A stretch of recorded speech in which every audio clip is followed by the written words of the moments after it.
I've recently did an overnight trip with a couple of friends. And there was with every trip I think there's lessons learned. And this one here is no different.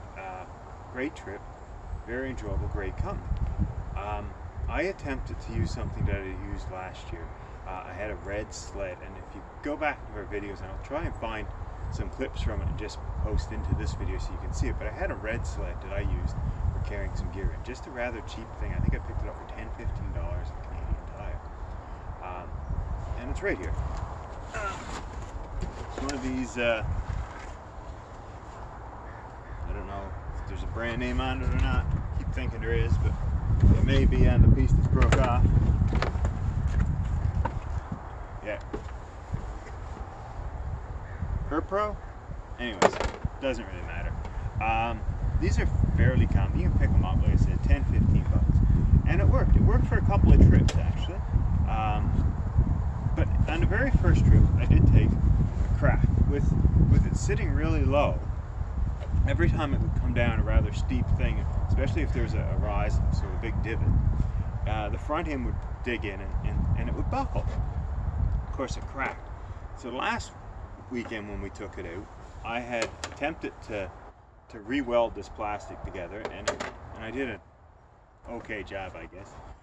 It held out up for quite a while on the first trip, but once it took a couple of hard blows, it cracked again. And now, once plastic starts to crack, it just propagates. It just keeps going, and every time it takes an impact.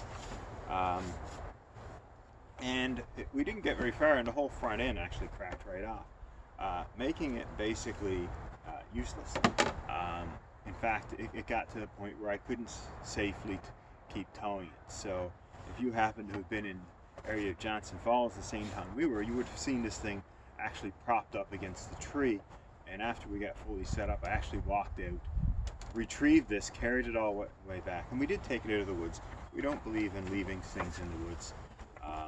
This may become useful to me someday in the future for something a little bit different, but obviously no longer as a sled. And you can see a few spots on it when we're looking at it that are actually taking some really serious signs of wear just from these few trips. So although this is a good method for 1 or 2 times, it's not a long-term solution, which is really unfortunate. I really like the idea of a budget bulk sled that the average person could go pick up and do a few good trips with. And it did successfully do 1 full trip and most of the second trip for sure. And I played with it a bit in the meantime. I did a lot of modifications to it. I cut the holes in it with some strings so I could strap my gear down. It was I enjoyed it when it worked. But in the end, it did fail. So I wanted to talk a little bit about it because as I was putting my gear away today, I was thinking I did pick up a replacement yesterday. So I'm going to try and show this to you and give you an idea of where I'm going to and where I've come from. So that's what I had. And I'd like to try and get this video out soon because Princess Auto actually has 2 similar type sleds on sale this week, and Costco here in Halifax actually has some of these that I picked up, and I think they're all good options. It was a hard decision. In the end, I went with the Costco one because it has a cover and it was slightly bigger. So I'll see if I can get it up here.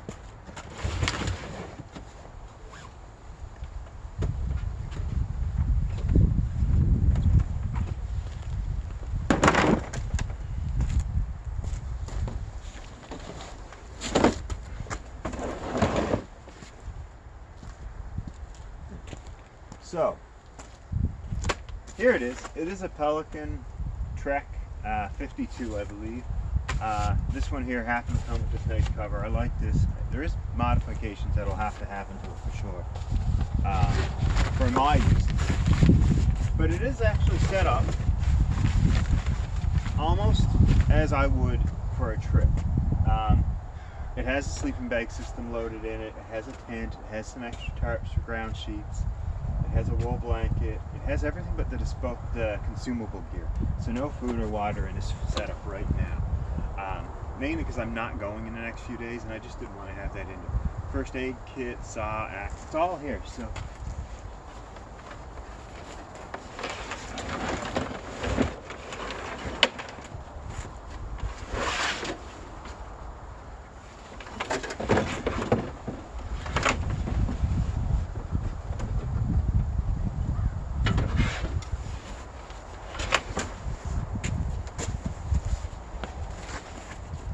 So this is the same bag I took last trip, almost set up identically.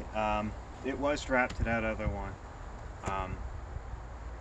And I kind of recommend this because if you do have a failure with a pack, you can throw it back on your back and keep on going, even though you no longer had the sled. If everything was loose and just strapped down securely in your sled, and you do lose your sled for whatever reason, now you've got a whole bunch of loose gear that you're going to have trouble moving. So I do like still going with a pack. Maybe not this pack. I do like this pack, don't get me wrong. But you could get away with maybe something that's a little less comfortable to carry, but bulkier. A friend of mine uses a portaging style pack. It's waterproof, has a few advantages. It's definitely something to consider. So there. Also in here, this is kind of why it was stiffy, is my little wood stove. This isn't the wood stove I had in my last trip. It actually hasn't been lit up this year. But this is the one I would take when I'm going solo. So that was in there. And I had plenty of room. So here it is. Not a ton I'm really going to talk about it. It's fairly deep. I had the measurements here.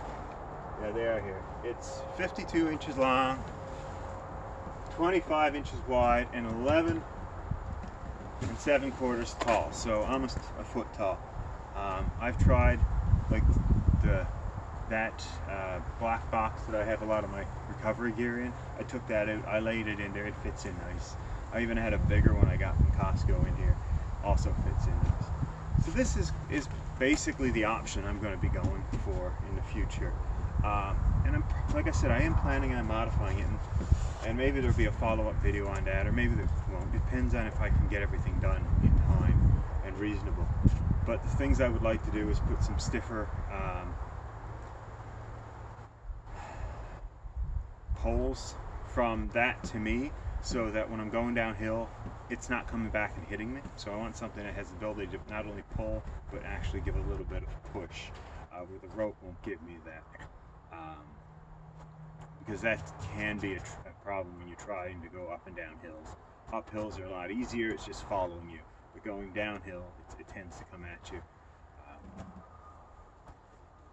It's a learning thing for everyone, I think. But when you're doing it, you can sort of let it go ahead of you and just control its descent.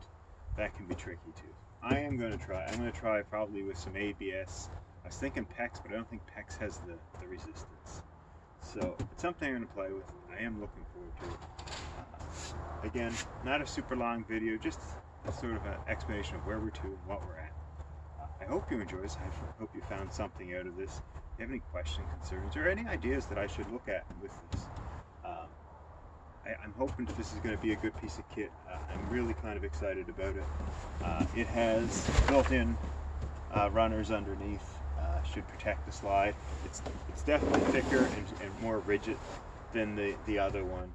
And my ideas already is to maybe cut a couple of holes on the sides and front and back so that I can lash gear down better in case it ever tips. It's not going to fall out. This cover, although it would keep snow and rain off of everything, I don't think would actually keep gear in a big roll or situation. And the better you can keep everything locked in, the better. Don't know how waterproof underneath it is. It does have screws going into those runners underneath, so that's something I want to check too and make sure that if it does end up getting in water, although I'm more than sure it'll float, how long before water gets inside and gets to my gear. So I may want to use more waterproof packs or something. Stuff to figure out. Anyways, again, hope you enjoyed this. I will be coming back to you with some more things. So get out there, have fun, enjoy yourselves, test your gear before you go, or at least if you're going to take gear out like I have, make sure you have a backup plan of stuff you're not 100% sure.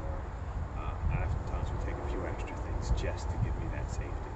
Anyways, I hope this all came in good. I'm going to check the volume in it and post this hopefully shortly. Thank you. Bye.